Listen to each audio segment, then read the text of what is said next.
From childhood, we're taught that we should always be in control of the things around us. We learn to get rid of things that we don't like. When we're faced with something upsetting or negative, like a suicidal thought, our instinct is to try to get rid of it as quickly as possible.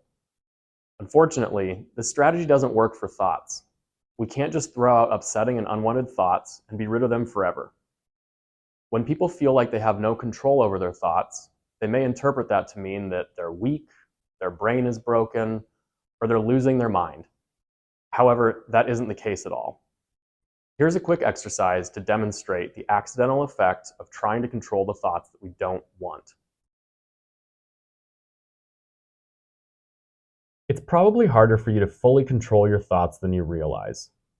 It might be hard to think of a specific time when you've continued to have thoughts that you didn't want, so we want you to try a short exercise just to see.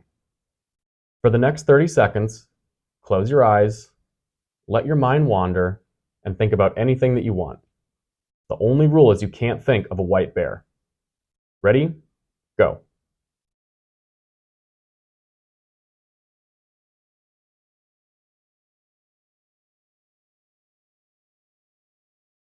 Could you do it?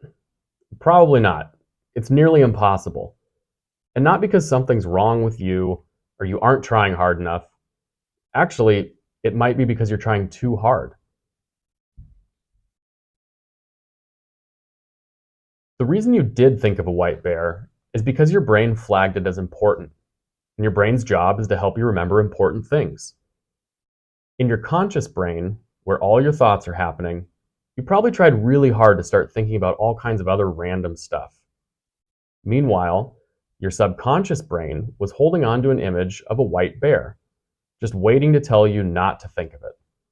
Sooner or later, once your conscious thoughts slowed down, your subconscious brain took the opportunity to remind you, don't think of a white bear. Most of the time, our brain uses this trick to help us remember things that we notice are an important item on our daily to-do list, like run errands or take medication.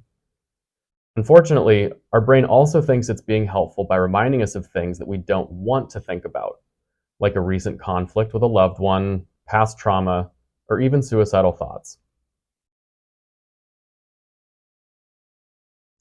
When these types of unhelpful, upsetting thoughts keep popping up, we often try to distract ourselves with things like watching TV or checking social media. While those might be helpful in the moment, you've probably noticed that they're only short-term solutions that won't get rid of these thoughts forever.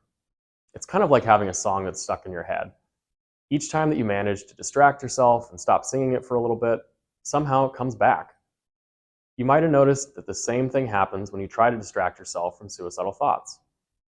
The short-term relief that you get from minor distractions is not a long-term solution for getting rid of them forever.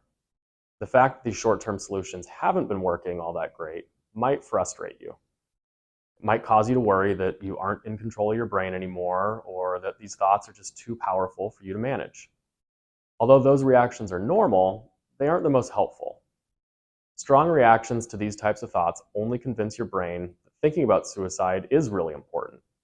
And what happens with important thoughts? They keep coming back. In fact, some research suggests that the harder you try to control your suicidal thoughts, the more likely they are to come back, and they may even get worse.